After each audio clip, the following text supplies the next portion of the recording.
Olá, meu nome é Selene Mello, minha dupla para esse trabalho é a Maria Ariane, e nesse vídeo nós vamos explicar com exemplos práticos implementados em Python os conceitos de Surrogate e Prototype Models estudados ao longo da disciplina de Mineração de Dados Avançada, Interpretabilidade, do Núcleo de Pós-Graduação do Departamento de Ciência da Computação da UFMG. A disciplina foi ministrada pelo professor Wagner Meira. Bom, ao longo da disciplina, nós estudamos que muitos modelos modernos, como as redes profundas, apesar de apresentar um excelente desempenho, são muito difíceis de interpretar. Os Surrogate Models surgem como uma das principais estratégias para a explicabilidade de modelos de aprendizado de máquina. A ideia central é treinar um modelo simples e interpretável para aproximar ou imitar o comportamento de um modelo complexo, opaco, tratado como caixa preta. Dessa forma, torna-se possível compreender e comunicar como o modelo original toma decisões, sem modificar a estrutura interna e nem comprometer diretamente o seu desempenho preditivo. Para simplificar essa ideia, o código implementado começa simulando um cenário realista,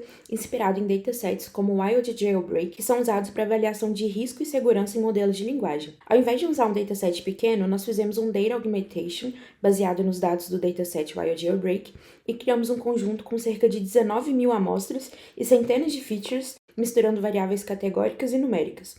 Essas features representam categorias de risco, tipo conteúdo, idioma, classe social, idade, complexidade do texto, além de indicadores de toxicidade, sensibilidade, ações danosas. A partir dessas features, o código constrói um target que simula o comportamento de um modelo sofisticado, como se fosse uma LLM avaliando se um conteúdo enviado por um usuário pode gerar uma resposta segura ou potencialmente danosa. Esse target é definido por condições combinadas e probabilísticas, condição de ruído, justamente para representar um processo decisório difícil de interpretar diretamente. Esse target passa a representar a resposta final produzida por um modelo caixa preta. Em seguida, o código realiza o pré-processamento. As variáveis categóricas são transformadas usando o label encoding, enquanto as variáveis numéricas são mantidas em sua forma original. O dataset é dividido em conjuntos de treino e teste, garantindo a estratificação para preservar a proporção entre classes e garantir que tanto o modelo caixa preta quanto o Surrogate vão aprender padrões consistentes dos dados. Os resultados iniciais mostram que o dataset simulado foi construído de uma forma consistente e representativa de um cenário complexo de avaliação de risco. O conjunto final contém 19.000 amostras e 133 features, com uma distribuição relativamente equilibrada entre exemplos classificados como seguros e danosos. A presença de um número semelhante de variáveis categóricas e numéricas reforça a heterogeneidade dos dados, enquanto o pré-processamento confirma que as features foram corretamente identificadas, codificadas e preparadas para o treinamento dos modelos. Esse cenário garante uma base adequada tanto para o aprendizado do modelo caixa preta, quanto para a posterior construção de um Surrogate interpretável. Com os dados preparados, o próximo passo é o treinamento do modelo caixa preta, que nesse caso usamos uma Random Forest Classifier. Esse modelo é escolhido justamente por ser um bom exemplo de modelo com bom desempenho, mas baixa interpretabilidade global. Após o treinamento, o código avalia a Random Forest usando métricas como F1 Score, Awk-Hawk, precisão e recall. Além disso, ele extrai a importância das features, o que já fornece uma pista inicial sobre quais variáveis mais influenciam as decisões, mas ainda sem uma explicação clara do processo decisório completo. A partir desse ponto, entra o Surrogate Model. O Surrogate não é treinado para prever o target real, mas sim para imitar o comportamento do modelo caixa preta. Para isso, o código seleciona as 15 features mais importantes segundo a Random Forest, reduzindo um pouco a complexidade do espaço de entrada. Em seguida, ele treina dois tipos de Surrogate baseado em árvore de decisão, um regressor, que aprende a imitar as probabilidades produzidas pelo modelo caixa preta, e um classificador, que aprende a imitar diretamente as decisões finais. Essa distinção é importante do ponto de vista de explicabilidade, porque quando o Surrogate aprende probabilidades, ele tenta reproduzir o grau de confiança do modelo original, enquanto o classificador replica apenas a decisão final. O código avalia as duas abordagens usando métricas tradicionais, como o F1 e o Awk, mas também métricas de fidelidade, que medem o quanto o Surrogate concorda com o modelo caixa preta. Essa noção de fidelidade é importante em Surrogate Models porque o objetivo não é ser melhor do que o modelo original, mas ser fiel a ele. Ao final, o código escolhe automaticamente a abordagem com maior fidelidade e apresenta métricas finais do Surrogate. Quando o Surrogate selecionado é um classificador, a árvore de decisão é visualizada graficamente. É exatamente nesse ponto que a explicabilidade se materializa. O comportamento de um modelo complexo passa a ser explicado por regras simples compreensíveis. Em termos de resultado, o modelo caixa preta apresentou um desempenho elevado com boas métricas F1 Score e Awk-Hawk, indicando que ele consegue capturar de forma eficaz os padrões complexos presentes nos dados.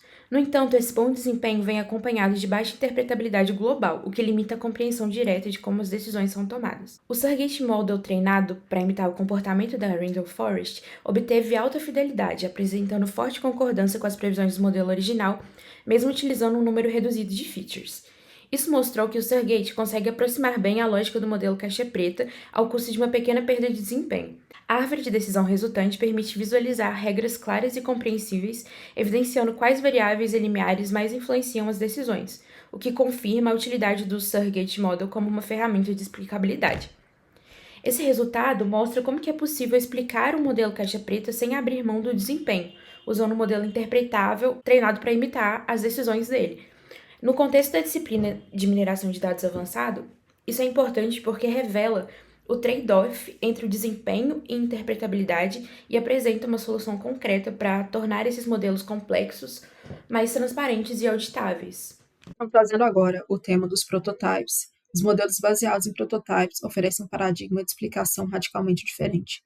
Então, se a gente tem, por um lado, surrogates que tentam explicar um modelo complexo por meio de regras ou estruturas simplificadas, os prototypes eles já fazem outra coisa. Eles usam exemplos reais para representar o que é típico de cada classe. Então, eles utilizam exemplos concretos e representativos dentro de um dataset. Eles podem ser exemplos reais ou sintetizados, que representam centroides ou características típicas de cada cluster. Então, a ideia é simples. Em vez de dizer o modelo classificou por causa desses pesos, dessas regras, mostra-se um exemplo concreto. O modelo considera que isso pertence à classe X porque se parece muito com esses exemplos típicos da classe X. É importante dizer também que os prototypes atuam em complementaridade com os surrogates e também com o criticism. Falando um pouco sobre os criticisms, que são as exceções ou os casos atípicos, eles representam o que é excepcional. Então, se por um lado eu tenho regras, por outro lado eu tenho analogia, e agora também teremos as exceções ou os casos atípicos. São os exemplos que desafiam ou contradizem esses padrões típicos. Eles podem ser classificados incorretamente, exemplos próximos à fronteira de decisão, ou mesmo os outliers que violam padrões gerais da classe. Falando um pouco agora sobre métricas de qualidade, a efetividade de abordagens baseadas tanto em surrogates como prototypes não é medida apenas por desempenho preditivo. Então, coloquei algumas dimensões distintas de qualidade, como fidelidade original, compreensibilidade da explicação e estabilidade também dessas explicações. Aqui também foram colocadas algumas métricas que foram inclusive aplicadas no trabalho, como F1 Score, correlação de probabilidade e MMD.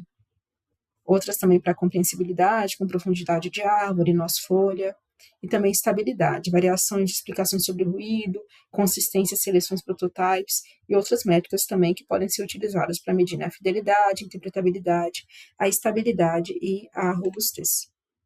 Falando um pouco agora sobre as limitações do prototypes, uma das principais restrições é a questão da representatividade. Então, os protótipos, eles devem refletir bem as características dentro de um conjunto de dados. E também, outra limitação é a subjetividade da interpretação. Então, embora busquem oferecer exemplos concretos e intuitivos, a interpretação humana é algo que pode variar. Trazendo agora uma conclusão breve, os surrogates oferecem regras de estrutura, como já foi dito, enquanto os prototypes oferecem exemplos concretos. E os criticismos vão ser definidos como aqueles que delineiam os limites. Neste vídeo eu apresento a implementação de um método de explicabilidade baseado em prototypes, que pode ser apresentado como um pipeline de 4 passos, sendo esse a geração dos dados, a aplicação do modelo caixa preta, a aplicação dos prototypes e, por último, a plotagem dos dados. Então, o primeiro passo foi a geração de um dataset sintético, que foi iniciado aqui com uma semente, variável. Os principais dados desse dataset, as principais variáveis que foram levadas em consideração foi a idade do cliente, que foi gerada a partir de uma distribuição uniforme entre os valores típicos de consumidores ativos, para representar um público diversificado, o número de compras, que essa variável é construída com base em uma distribuição que permite a variação significativa entre clientes, que vai simular diferentes perfis de engajamento, o gasto anual, que, diferente dessas outras variáveis anteriores, é gerado de forma não linear, que vai combinar o número de compras, a idade e um componente de ruído controlado, e também o target ou conversão, que é um rótulo binário do problema, que é gerado com base em uma regra probabilística derivada das outras variáveis. Em outras palavras, as chances de conversão aumentam ou diminuem conforme combinações específicas da idade, das compras e do gasto anual. Esse dataset sintético ele é similar a algum dos datasets que foram utilizados durante a matéria. Então, o segundo passo depois da geração do dataset foi o treinamento do modelo. Nesse caso, foi utilizado o Random Forest. O Random Forest ele atua como classificador central do processo. Ele aprende padrões a partir das variáveis fornecidas. E por ser um modelo composto por diversas árvores de decisão, ele tem uma alta capacidade de generalização. Depois também foram implementadas essa função, que apresenta um algoritmo customizado, né, que é uma técnica de agrupamento que seleciona instâncias reais do conjunto de dados como representantes. Depois também foi feita a seleção dos prototypes, que a função de extração utiliza a matriz de distâncias e o resultado dessa função anterior para identificar os prototypes. Então, no experimento, 4 instâncias são selecionadas e esses pontos passam a atuar como elementos representativos de diferentes perfis dentro do dataset. Também foram geradas, né, as funções de plotagem dos dados. Primeira apresentação da importância das features, que o gráfico ele revela a importância das variáveis e quais atributos possuem maior influência nas decisões deste modelo. Então, nessa etapa, observa-se como o Random Forest distribui os critérios entre idade, compras e também os gastos anuais. Também tem uma matriz de confusão para mostrar o desempenho geral do modelo, né? Ela evidencia a quantidade de acertos e erros em cada classe, permitindo avaliar o comportamento geral do classificador e possíveis assimetrias entre as categorias previstas. E, por último, a visão espacial, com o PSA, que oferece uma visão do posicionamento relativo das instâncias dentro de um espaço reduzido. Seria a visualização mais da clusterização, né? Neste caso, os prototypes eles são destacados no gráfico, evidenciando a função representativa dentro das diferentes regiões da distribuição dos dados. E, por fim, apresentado um resumo estatístico das amostras dos prototypes, e esse consolidado ele reforça o papel de cada prototype ao sintetizar o perfil médio das respectivas classes, permitindo interpretações mais claras sobre os grupos que emergem do dataset. Então, basicamente, né, foram apresentados os 4 passos do pipeline, baseado nessas 4 variáveis principais, onde a gente conseguiu perpassar tanto pela geração desse dataset, o treinamento desse modelo de Random Forest, que é um modelo generalista, também a aplicação de técnicas para ajudar na parte de clusterização, por último, de fato, a aplicação do prototype, e os gráficos também foram apresentados. Obrigada.